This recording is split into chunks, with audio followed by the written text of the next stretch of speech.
Coming up, we're in the inbox, and I'm feeling good. You're listening to Double Tap, your daily accessible technology show. Now, here's your hosts, Stephen Scott and Shaun Priest. Hello, Shaun Priest. How are you today? I am beautiful. Thank you, Stephen Scott. Have you had a few coffees there? Look, the doctor said no coffee, all right? Yes. No caffeine, Mr. Yes. Scott. I implore you. Is that the right word? Deplore Yeah. you? I can't remember. Anyway, whatever he said basically, said it in big medical words, don't use caffeine.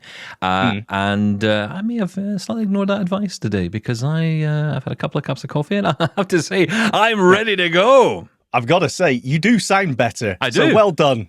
Thank you, coffee. Better. Coffee is the answer to everything. Double Tap, brought to you by Coffee. Coffee, You haven't got available your everywhere. Apple Watch. You haven't got your Apple Watch No, on, I'm not have you? wearing it. No, absolutely not. No, I can't. It's weird, right? Because I feel good and I'm feeling good today. And yeah, I'm still getting these alerts saying, basically your heart's going to stop. And I don't know what's going on, so I'm just ignoring it. I think that's always the best way. Again, Double Tap isn't a medical show. We can't give you medical advice. Bear in mind, I have been to the hospital, I've been checked over, everything is fine. So I can trust the fact that it's interesting because the doctor was kind of saying, and I don't know if you noticed this, but if you ever go into a doctor's surgery and you talk to them about what your Apple Watch is telling you, I sometimes feel like I'm getting a little bit of a, okay, whatever. It's like they don't trust it. It's like they dismiss the Apple Watch. Yeah, how dare they? Look, we can't deny. I mean, we've got personal experience of this. Yeah. It does help. It helps you, twice now?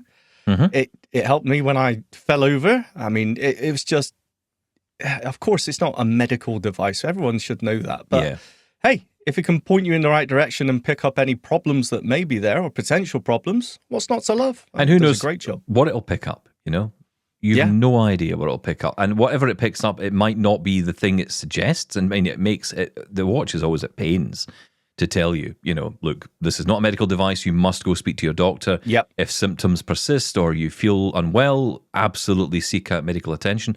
But I think it's just, like you say, it's giving that point in a direction. And the fact that, I would not have gone to the doctor about that. I would have just assumed if I go for a nice sleep, I'll be fine. And I'm really glad I didn't do that. I'm really glad I know that there's something just not quite right. And, I'll be honest, I think about things like fall detection. I think about my mum and dad. And I think about the fact that if they were to trip or fall, the watch will automatically contact emergency services, or contact me at least, to contact emergency services. Let me know where they are if anything happens. I think these are really amazing features. And, the whole Find My network as well. And I know I know across Android as well, you have these similar features. But the point is, these smartwatches are really clever, perhaps not medical grade, but They're they smart. do point you to something. I think that's probably the most important Clues thing in of the all. name. Yeah, absolutely. It is. Look, how often have we said, I don't know really what I use my smartwatch for? But health tracking is definitely one of the main features, I would say. Do you sleep track or do you wear yours at night, through the night? I don't know. I usually put it on to charge at night. Yeah, so do I. I'm not really that interested in the sleep tracking. I don't know why. I just don't think there's much. I won't say it because I'll get shouted at. But I was going to say, you don't know. That's the point, right? You just don't know. Because I don't know what. Remember, was the sleep apnea? Was that something that was picked up or could be picked up by it? Yeah, I think so. Yeah. My wife's convinced I've got sleep apnea. Well, do you stop breathing when you go to sleep? Apparently, yes. Well, then, yes, I expect so. I'm not going back to the doctor again. I've been already. I'm not going again. I feel fine. Coffee's solved it. It's fine. We're all good. Do you know what? Talking of feeling fine, I feel great. Do you know why, Stephen Scott? Sorry, do you know what? I apologise. I should have asked you how you were feeling. Yeah, I was so busy getting excited about myself that I did not give you a second's thought. I'm going to nerd it up a little bit. Oh. I've just switched on 1 gigabit internet, sir. 1 gigabit? Oh, well done. Oh, it's well amazing. done. It's like a whole new world. A whole new world. It's gorgeous. Copyright strike. I was on not with that rendition. We're fine. We're fine. I was on 500 megabits down and 70 megabits up, Oh, which is still very nice, right? Very respectable. But I got I got an offer, and it was only extra £5 Was that an offer you couldn't refuse? I could not refuse it, so I doubled up, and Oh, wow. It is so nice. I will say, you know what? You don't notice websites sort of loading any faster, or because there's still bottlenecks here. There's still like your hard disk and your processor has got to deal with all this information gushing into it. So there's still, yes, there's still bottlenecks. Technical terms of internet connectivity there. Gushing data. So I think there is, I'm looking at you, Stephen Scott, virtually. I think there's a temptation that, hey, just get the top package that you can get and everything is going to be better. But it's not necessarily the case, because it's only because of what we do. We're sending large files, to each other and to Dropbox, and we're dealing with large files here. I do notice a difference when uploading and downloading those files. So there is a benefit to me. But if I was just surfing the net, Netflix, YouTube, I haven't really noticed that much of a difference. It doesn't load up any quicker. It's not like it buffered before. So depending on your use case, you don't have to always go for the top-notch speed. I hear some people talk about blind pride, right? And that's fine. And, where are we going with this? Well, I see people looking at ways to... I see it on LinkedIn as well, of course, the world's biggest bragging network. And I see people going on there occasionally and saying things like, oh, I love being blind because, this happens and that happens. And it always really annoys me, if I'm honest. Why do you love being blind? Who loves being blind? Who wakes up in the morning and says, this is the greatest thing that ever happened to me? I'm so glad I can't see. All right, nobody. Okay, yes. Well, no, people do, right? Because they say it. But the point, I just can't get behind that. But okay, whatever. There are some blind benefits, though. There are a few, okay? And I think one of them was we had family over a couple of weekends ago, and we were talking about some Netflix shows that I liked and some other shows on Disney and whatever it was. And I was going through Apple TV, and I was picking out some shows to say, let's just give you a snatch of this, let you have a look at this, right? So it was a trailer for some movie or whatever. So I put it on, and my father-in-law said to me, he said, the only thing I'd say is that the picture quality is not that great. And I said, what do you mean? And this was on Netflix. And he said, oh no, it's okay now. It seems to have sorted itself out. He said, I think it's just been, whatever in the background. Oh, adaptive. Yes. And I obviously can't tell. So blind benefit, right? The picture could be absolutely awful. That's as long right. as there's sound, I don't care. Same on YouTube. I'll have the lowest resolution you can muster, because honestly, I don't care. As long as the audio's all right, I'm happy. Yeah. If there was an audio-only button, I would probably just pick that. Is there a 1K resolution option? Because I'll just go for that. I want the 1K TV. Never mind 4K. Never mind 8K or 12K. 0.5. Just give me like half a K. That'll do me, right? I like when you put Netflix on. I like it that you can lock it and still listen to the show. Yes, that's right. It's I really miss that on YouTube. Apparently, you can get that if you subscribe and if you do premium, you can. YouTube, you can get that. I find that a little bit annoying that that's a software lockout. That hey, you can pay to have that feature. I get it, but it just seems a little bit. Really, you're going to charge me that I can lock it and just listen to it? X is the same, by the way. If you go to X and you're watching any video on X and you close the phone down, it will just stop, and then it will come up and tell you if you want background playback, you're going to have to pay for X. But I'm against it. I'm not doing that. Not doing that. It's like this whole thing with Grok is one we never talk about. I mean, never talk about Grok AI, which is Twitter or X's AI. I've never used it. I have to be honest. I'm going to say it. I think it's because of Mr. M. Really? Because especially now it's got the vision capabilities as well, right? They all pretty much have vision capability now, and Grok does too. And I think it might be the best of them all. But I almost don't want to. It's not that I don't want to use it. It's just I don't know if I trust using it. It just feels like at any minute somehow my data is just going to be on Fox News. Yes, or yes. Do you know what I mean? A team of nerds may kick down your front door and just take over your computer. Yeah, look, it'd be actually quite good if they could, because I'm really trying to get this Safari not responding thing going and figured out. So if they could help with that, that'd be great.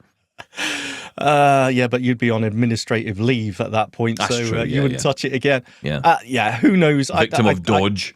I do not use X at all whatsoever. No. So I do for social media, and I do write things on there, and I do get a lot of responses. I know a lot of people don't think there's much of a community of disabled people left on there. There actually is. I get a lot of responses. I mean, it's not just the sex bots. It's, there are real people in there. Sexy people, by the way, and sex bots. I get them all. Excuse me. Have I missed out on something? Do you not get the sex bots? If you go onto X or you go onto these social media platforms, you get the sex bots following it. Do you? I don't. I've never had a sex bot follow me in my life. I get them. They come up. I've been looking. I get DM'd from sex robots. Do you? They say hello. Well. I mean, it's not much of a conversation, to be honest. Clearly, much has to be done. All right, this is making me uncomfortable. I don't respond to the sex bots for obvious reasons because there's kind of no point. Sex bots. But they are. That's what they are. Okay. We know what the episode title is going to be. Yeah. There's some clickbait, if ever you've heard it. I've never used Grok. I just, there's been a lot of talk about it, though, recently, about how critical it's been of some governments around the world and things like that. And there's almost a sort of reveling in how it's speaking freely, and it doesn't feel like it's on guardrails. And we mentioned this with Ally, right? Envision's Ally, how... more how it talks, isn't it? It's more how it speaks rather than what it says. Well... as in it's like it can be more... Like it can swear at you if you want it to. I kind of get it and I kind of don't. I don't know if that's a USP for me. I don't know if that's a selling point to me to say, oh, it's not. I can have an assistant that can swear at me. But I do kind of get why they're going down this road. And I also kind of like it in the sense that it kind of shows that disabled people are not made of glass. And I think that's something that we do have an issue with in our world, is that we're infantilized by a lot of people, right? We're kind of treated like children. We're thought of in that way. So, it's kind of like, oh, we can't swear around a disabled person. And I think obviously that's nonsense, right? And okay, yeah, there's people who don't like swearing. Fine, whatever, right? That's okay. But that's got nothing to do with your disability. That's the point. Lots of people don't like swearing. That's okay. But, it's like, when I always think it's a bit like this show, to me anyway.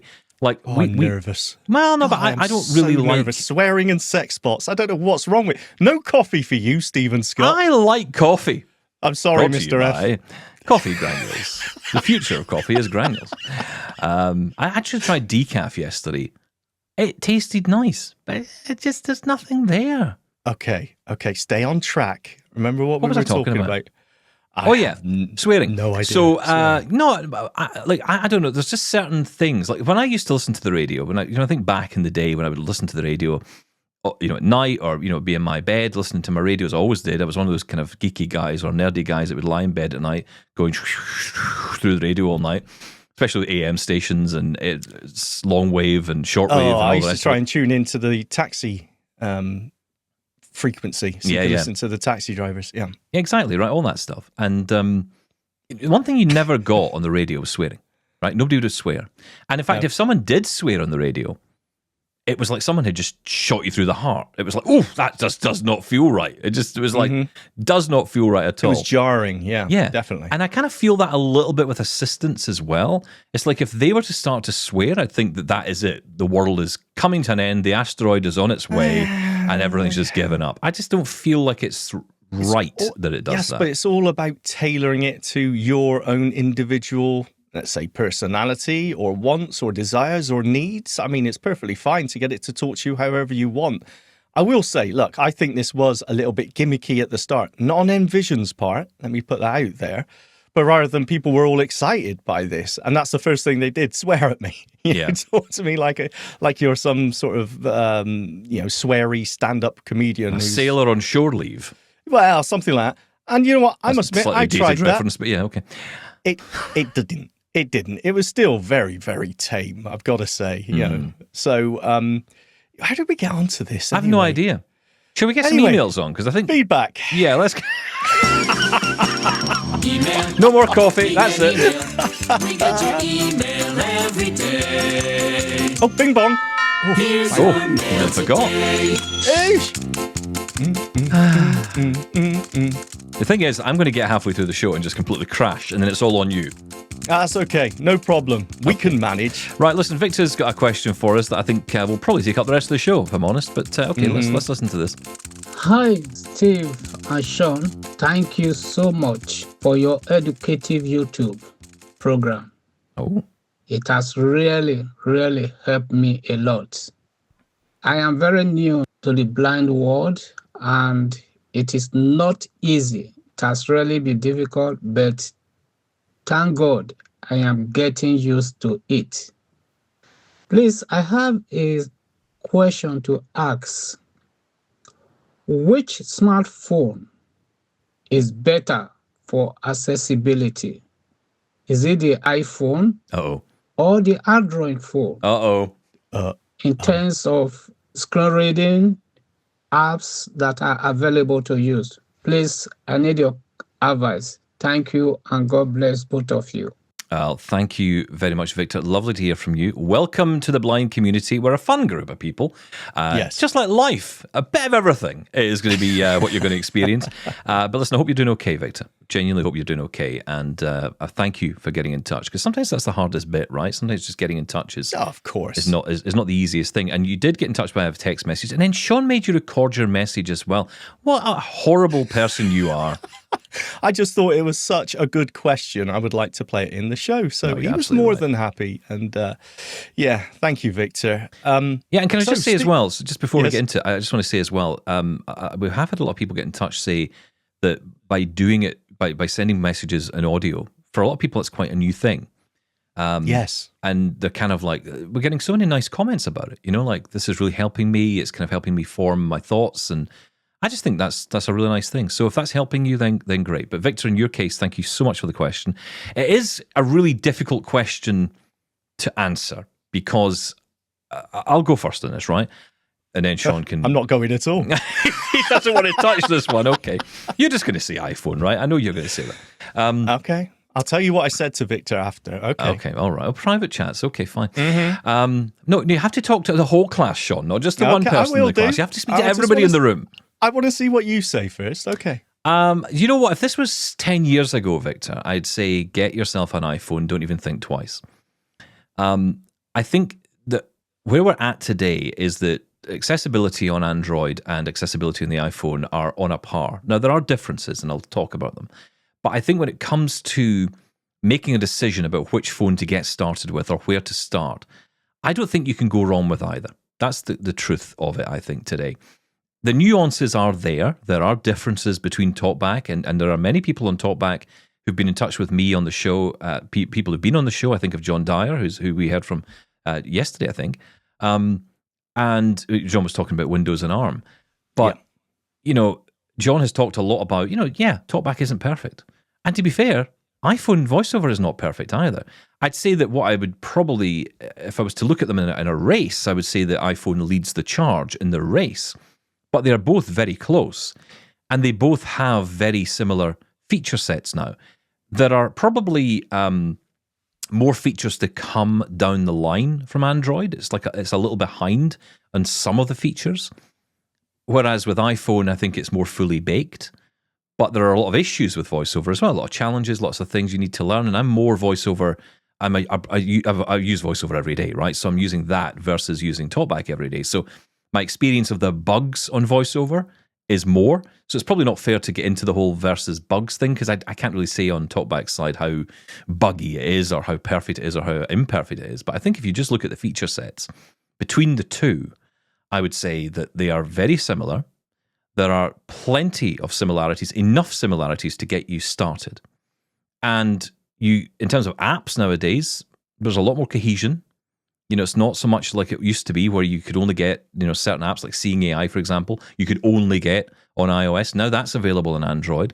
And there are many others like Ira and Be My Eyes. They're all available on Android. So the suite of apps, the options of blind apps, if you like, are more on Android as well. And of course, the key thing it comes down to, and that's really what, if you just leave it at that and say, okay, well, look, in terms of the functionalities, they're very similar.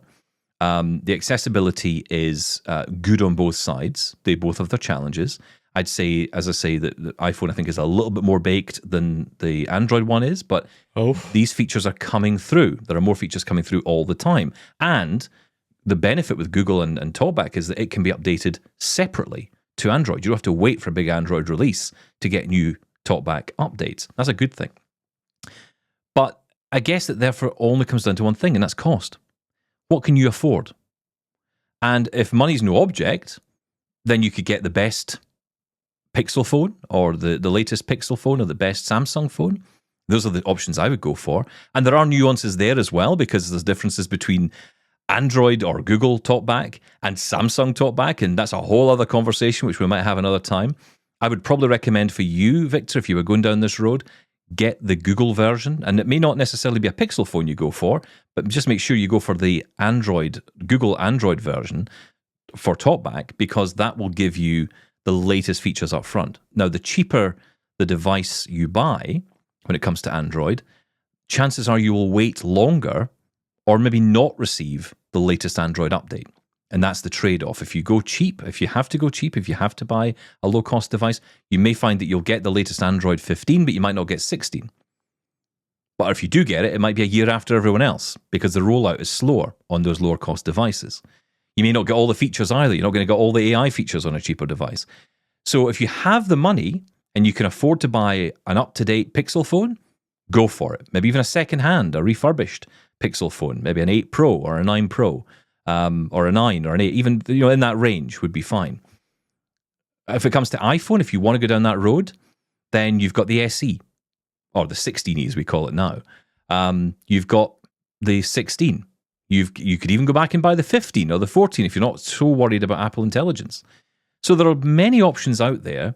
It does come down to cost, but I don't know if I can definitively say one is better than the other. Shaun Priest, tell me your thoughts.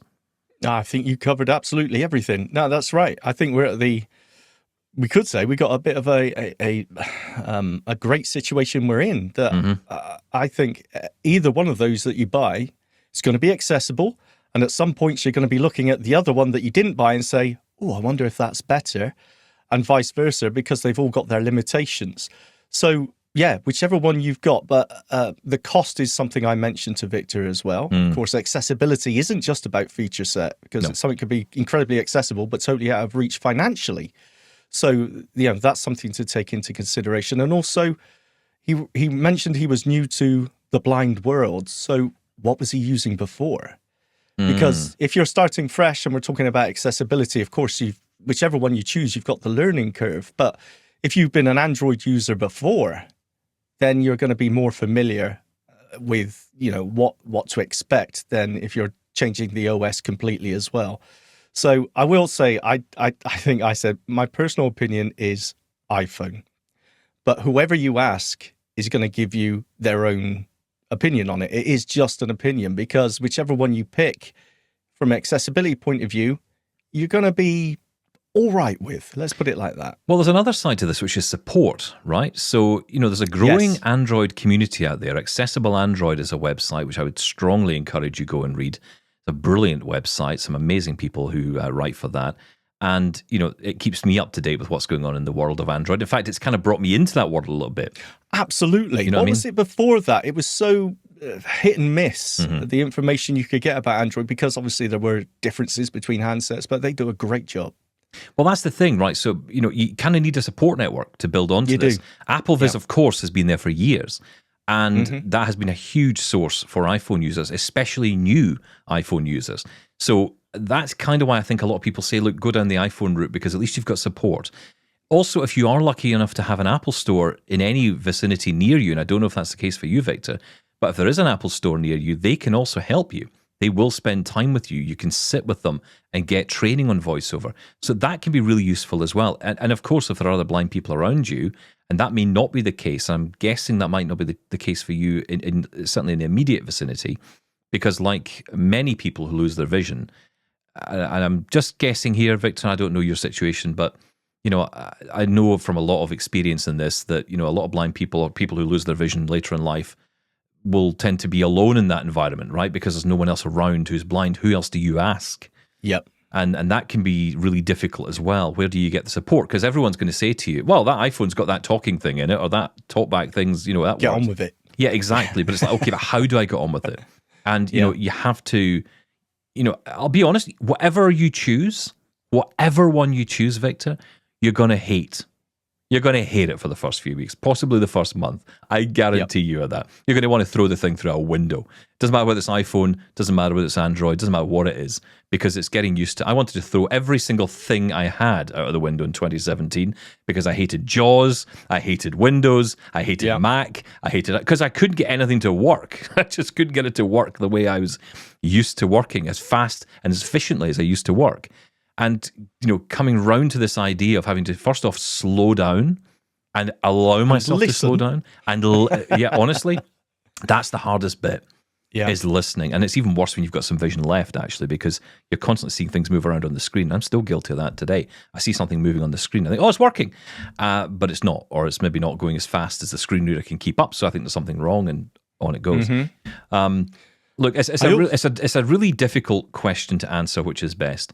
But I think it's safe to say, and I'll be interested to see what the other double tappers think, but I think that we're in a place where you could pick up either an iPhone or an Android phone and get started. If you're looking for a lot of support and resources, you'll probably find more on the iPhone side.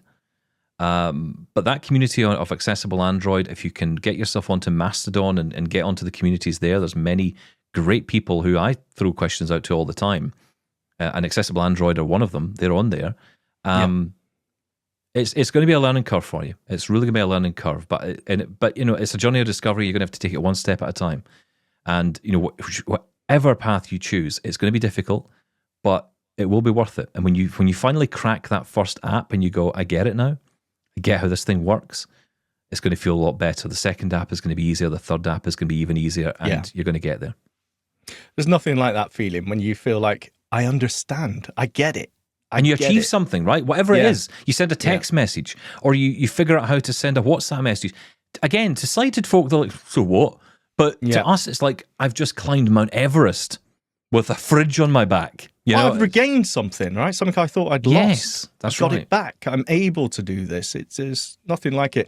I also mentioned to Victor about, there's other options out there as well. If you're totally new to smartphones, you blind shell. If you're looking for something with physical buttons, you've got other options, Smart Vision, things like that as well. So I did mention Capsys Smart Vision and Blind Shell Classic. Yeah. As well. You've got great options out there if you don't fancy going down the touchscreen route. Well, it sounds like you do. And I say don't go down the touchscreen route. These devices do have touchscreens in them, but they're kind of built to be worked via keys. So it's an easier interface, right? So I think it gives you that, that almost hand-holding start into this. But he did get back to me, and I can tell you what he decided to do. Yes, please. If you're interested, he decided to go iPhone. Yeah. Okay. I think that's a smart move. I think either's a smart move, honestly. But you know what? I think in terms of resources, that's probably that would pip it at the post for me.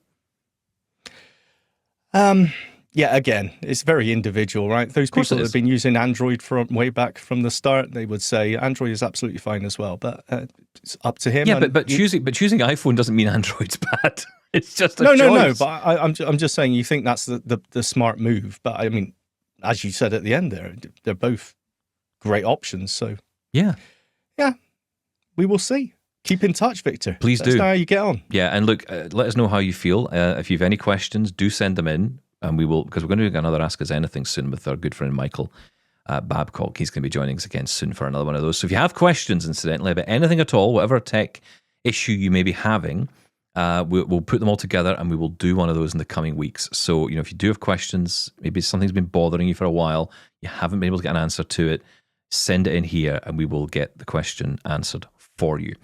Right, look, tell you what we'll do. We'll take a short break for a sec. We'll come back and we'll get into more of the messages. You're listening to Double Tap. Get in touch with Double Tap. Email feedback at doubletaponair.com. Leave us a voicemail at 1-877-803-4567. And now you can send an audio or video message to us on WhatsApp. That number is 1-613-481-0144. Okay, let's get back to the messages. John is up next. Hello. I heard you talking about the ceramic cane tip the other day, so I thought I would give you my thoughts as I have been using one for a good while now. Before it, I was using the big tennis ball shaped tip with an Ambutech aluminium cane. I was finding my wrists were getting very tired and strained from all the sweeping about. So, thanks to some advice on Apple Viz, I tried the ceramic tip.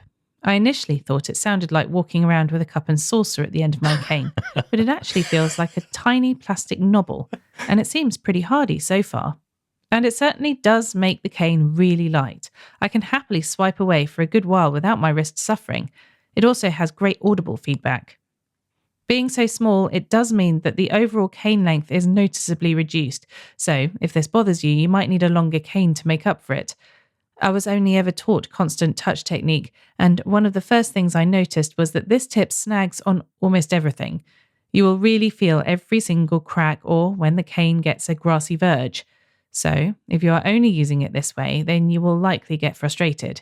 However, this led me to try 2-point instead. Doing so made me revisit my original cane lessons from way back, and I realised how bad my technique had become, and I was really swiping away with no rhythm at all. So now I tend to change between constant touch and 2-point depending on the surface. If it's smooth, then constant touch works really well, but otherwise 2-point comes in, and sometimes it's a bit of a combination of the two.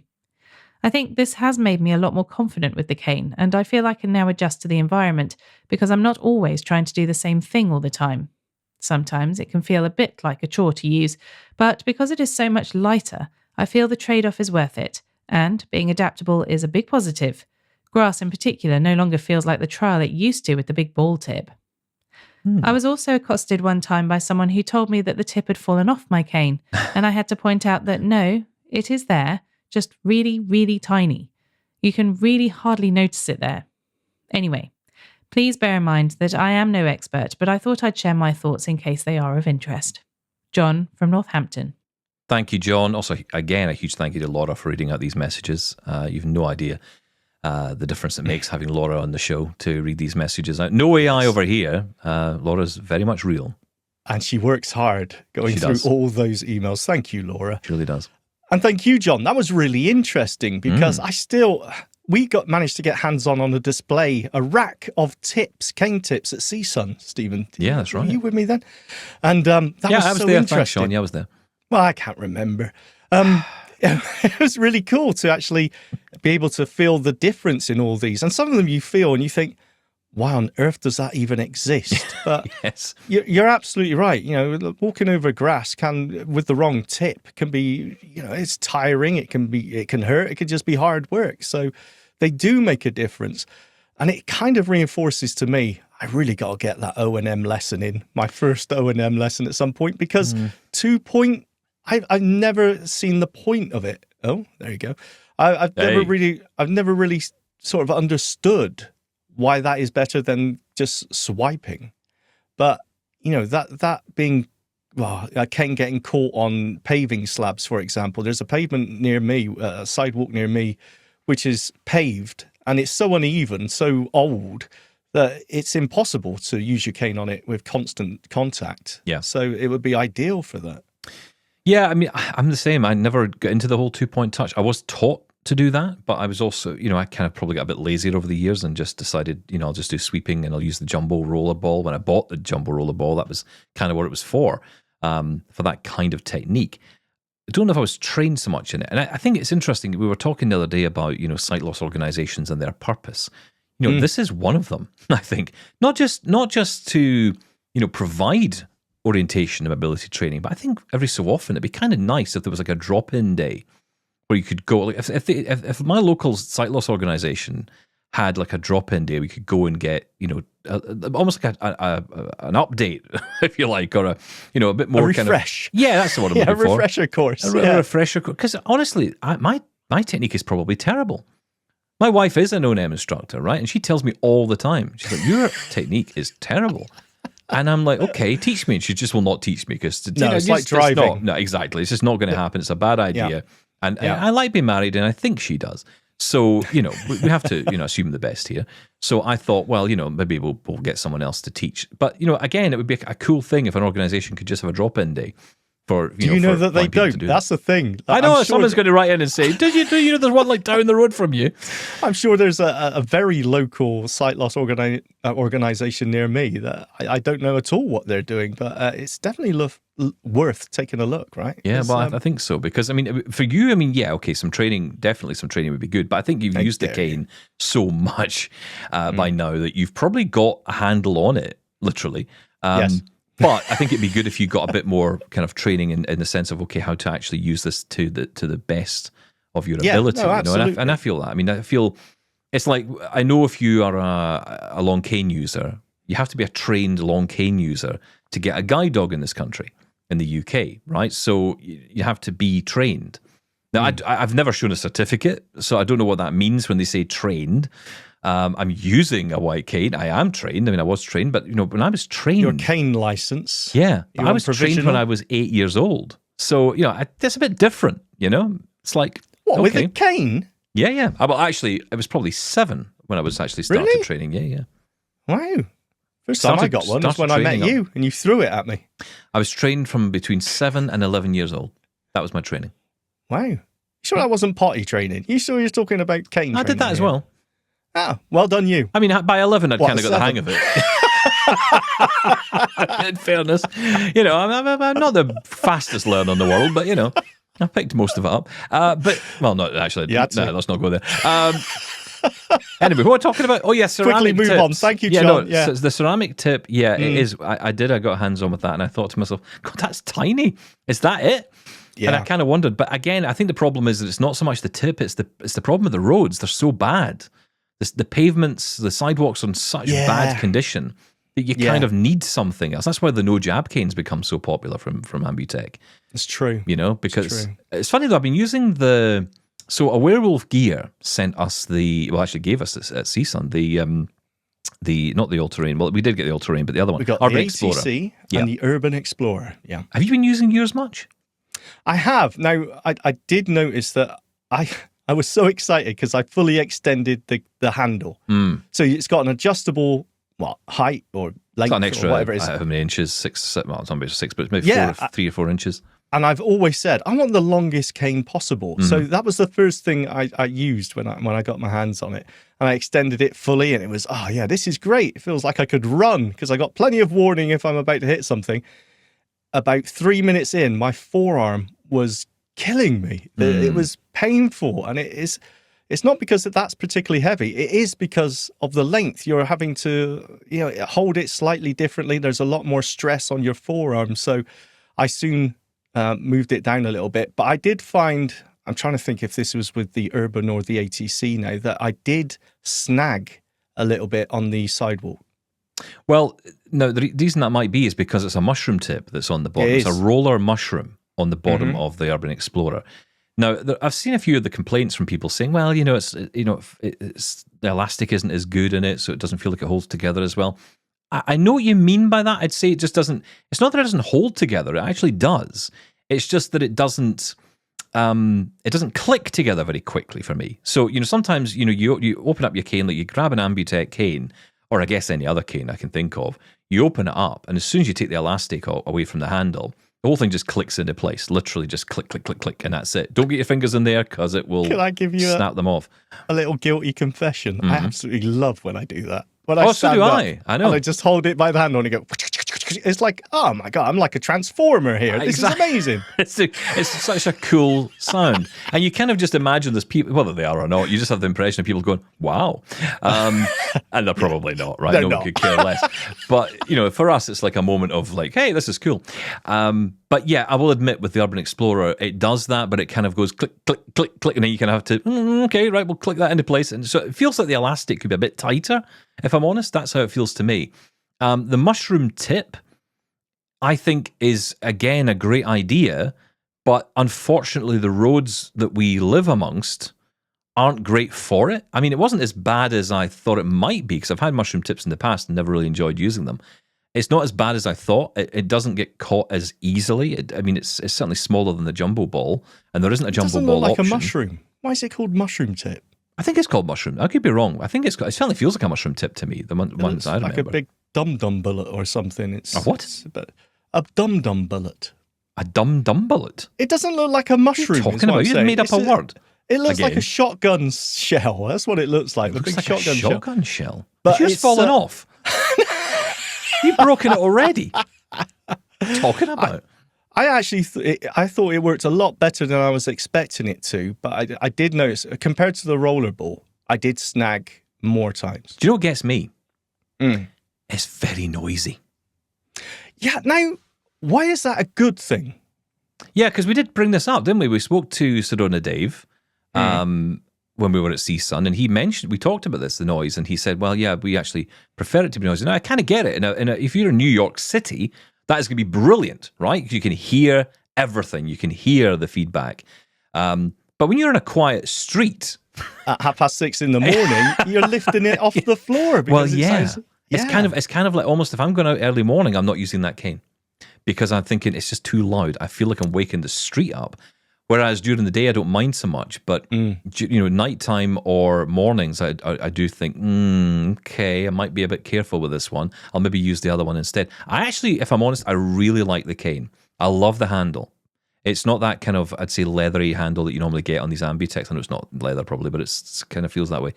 Rubbery. It's smooth, though. It's very smooth. I like it. I really like the handle. It doesn't kind of give me those calluses I used to get on my hands all the time from using the other ones. Don't you find it slips out of your hand sometimes? Never, no. I find that I need to readjust. But again, I Less think I've greasy food, Shaun Priest. Well, yeah, maybe. But I think I need to get the... that adjustable height thing, I sort of took it to the extreme, and actually, I sort of found out the hard way that I will it's say not necessarily better. It doesn't hold, and I know this was another criticism, although I can actually see it as a positive. It doesn't hold itself up very well. So the idea, of course, is that if you were standing with the cane, and I don't know if you do this, but I used to sometimes stand, especially when I was at school, I used to do this all the time. I'd stand with my hands kind of clasped on top of the cane and be kind of like pushing down on it, almost like leaning on it.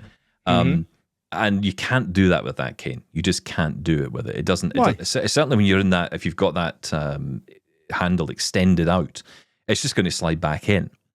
Well, you're not tightening the little. I did all that, but then it was too tight, and I couldn't shut the thing over. So I thought, right, okay, I'll leave it kind of the best I could. Well, you're never happy. But here's the thing. Here's the thing. Yes. You end up actually with a no jab cane by accident, because if you walk into something, it kind of pushes itself back in. So I actually quite like it. I like it for that reason. I mean, it only has one shot. Back. It's a bit like one of those what do you call it? The airbags in a car. You only crash once, and then after that, you only get one shot. But I actually do like the cane. I think there's a few refinements they could make. I think if they could put some kind of shock absorber in that tip, or perhaps give us more options when it comes to tips, I think that would be great. Well, and I think the elastic could do with a bit more, but it'd be just a bit tighter, I think. Can you not adjust that manually? I mean, the tightness. Isn't it all just set by the knot at the top of the handle? I'm not a medical man, and I'm certainly not a DIY. Listen, I'm the guy who fixed a window blind opener to my wall by basically hammering it into the wall. Yes. With dust flying everywhere, holes all over the place. I had to get a plasterer in just to solve that the other week. Is it still there? Well, remnants of it are, yes. Because to get it off the wall, I used a knife and a hammer. I've now got, I think, 14 canes. Not a DIY guy. I'm leaving that there. I've got 14 canes in my porch. And I think 6 of them have broken ends or just the tips missing or whatever. And when I ordered, I can't remember what I ordered now, but I ordered a fresh cane. Funnily enough, why wouldn't I? I ordered a cane. I actually ordered some of the wrap as well. Make your cane look brand new. Oh, for God's sake, Shaun, just buy a new cane. No. What you do? Throw it all out. And no. What you got to carbonize? That's not the right word. Yes, I am. You're going to decarbonize. Actually, that's a good thing. Carbonara my cane. You're going to carbonara your cane. Yeah. You may as well. So I got this tape or wrap that I thought I just, cannibalize. Sorry, that's what I was looking for. Thank you. And it was like sellotape. It was really thin. I couldn't figure it out. Like I was wrapping it in a bandage, like it had broken itself or something. Well, it had. How do you paint a cane? If anyone wants to let me know, give me some ideas of. I want to chrome it up. I want a chrome cane with flints at the bottom so it sparks every time. That'd be cool. Anyway, sorry. What were we talking about? What were we actually talking about there? Oh, John and the tips. Thank you, John. Yeah. Excellent tips. Wow. Okay. Well, we got there, I think. I've no idea if we answered any question that you had, No. but John, I can guarantee your contribution was certainly better than any of ours. Excellent. Right, let's go to Johnny, who wants to talk about recipes. Good morning, Double Tap. Oh, hello. So, I've been a little frustrated with Facebook lately on my newsfeed or whatever, throwing at a bunch of pages that I don't follow when I don't have interest in them. However, as a happy accident, they've also been throwing on pages with food recipes. Being that the wife and I have been talking about making healthier choices, I thought that was kind of interesting, except that it is extremely frustrating. Trying to find the recipe, then navigate to the page, and then navigate to the actual ingredients and directions is just very irritating. That brought me to ask, do you or any of your listeners know of any good apps that are accessible for recipes or any websites? I would actually love to get on Pinterest, but a few years ago when I tried it, it was not accessible. I don't know if that has since changed, but looking for any suggestions, perhaps someone has an app of the week with relation to this topic? Thanks, Johnny P. from Michigan.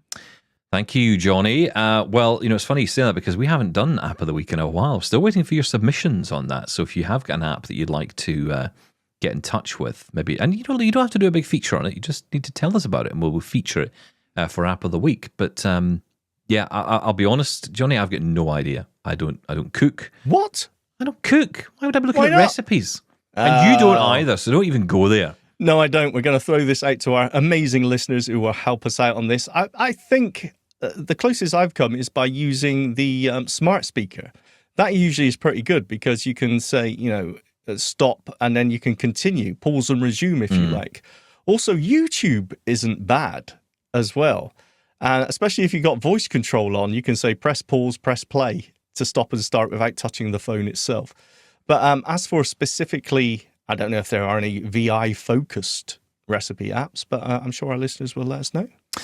Okay, thank you for that, Johnny. I hope you get the answer. Let's move on to Alison. Hi, Stephen and Shaun. It's Allison Malloy. I just wanted to react, especially Stephen, to something you said about the anti-sighted talk that has been going on recently in our community. It really breaks my heart. It makes me sad to hear it. Every time I do, I try to push back against it because the fact is we all need each other in this world. We need other blind people. We need sighted people. We need people of all ability levels to get along in this world. Going back to the much debated Neuralink for a moment, I suspect, one of those rare folks who's been totally blind basically since birth, who would absolutely jump at the opportunity to get it, not because I'm not comfortable with my blindness. I absolutely am. And if I never see for the rest of my life, I'll be perfectly happy. I have a great life, great marriage, great job, great friends. But I'm very curious about vision. And I have to say that the introduction of all of these different AI apps and the visual descriptions they provide make me even more curious about vision, because I hear things about colors and different visual effects that I don't really understand. And I'm like, man, that sounds really interesting. I want to know more about what that's about. And I know I could ask AI more questions than I do to try to get an idea of exactly what that means. But I think seeing it may be sometimes the only way to really, or having a memory at least of seeing it might be the only way to understand some of these more kind of intrinsically visual concepts. Thank you, Alison. Great point. I mean, look, first off, on the anti-sighted thing, just for context, we were talking about this kind of conversation that's been going on in our community for a while, where, we're seeing this kind of pushback against words like vision and, even sighted, and, the argument against the word visually impaired and all the rest of it. A sense of almost, when it comes to sight loss organizations, that we shouldn't be using the word sight, we should be talking about blind. And I get it. It's almost like the advocates are really, what they're saying is, don't be ashamed of using the word blind. And I'm with them on that, right? I totally get that. Be proud, Stephen Scott says. Let's not go too far, right? Let's not push it into that. If you want to be proud of being blind, good for you. I have no objection to whatever you want, how you want to live. But I'm not going to subscribe to that doctrine, if I'm honest, because I'm not proud of it. I don't love it.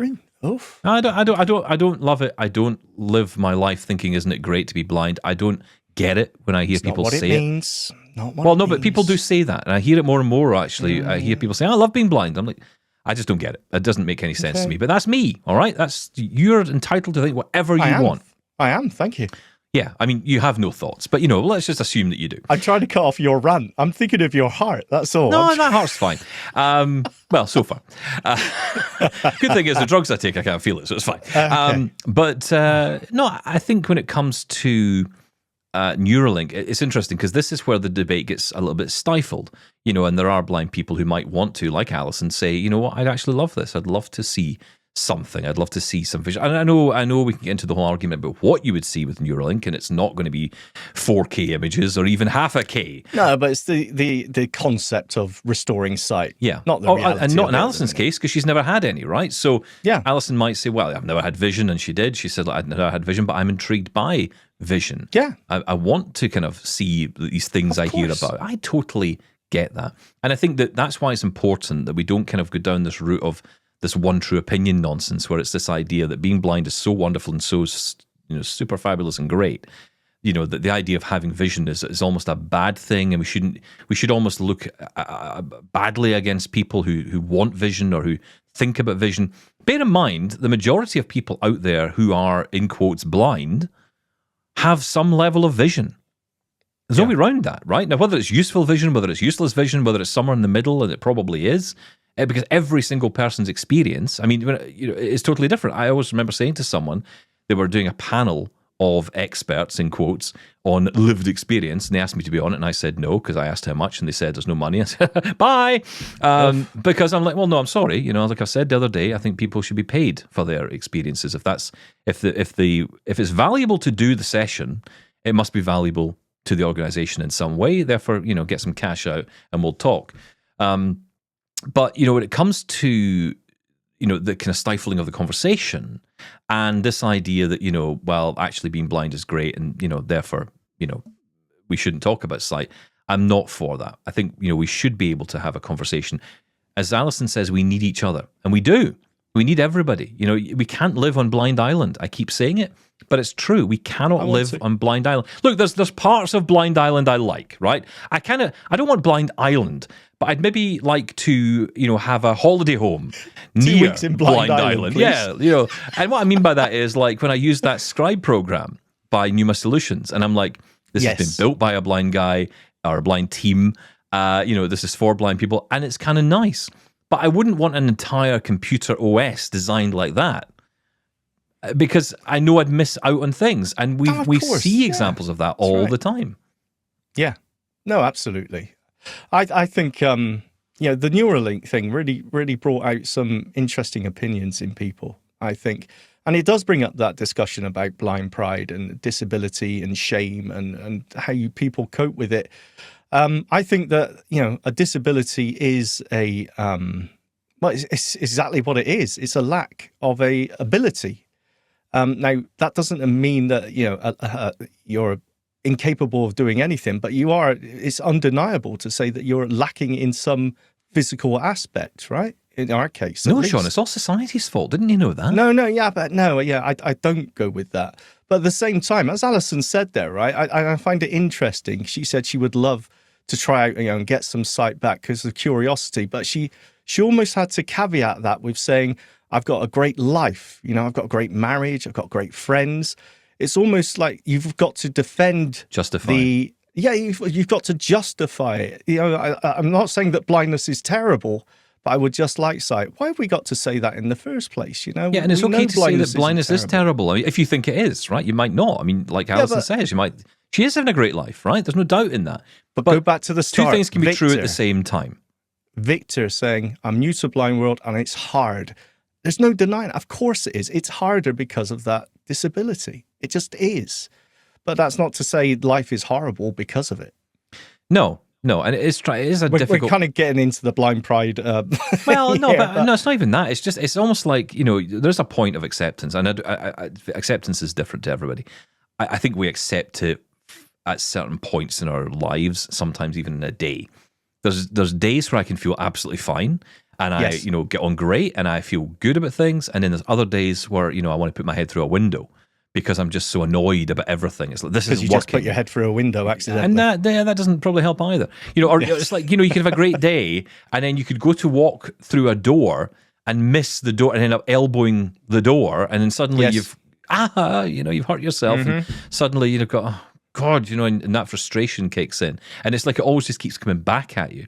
Now, that's not the door's fault. That's the fact that my eyes don't work. That's the issue there. So, this is the whole issue I have when I see this all the time online from people who go on about the social model's the answer to everything.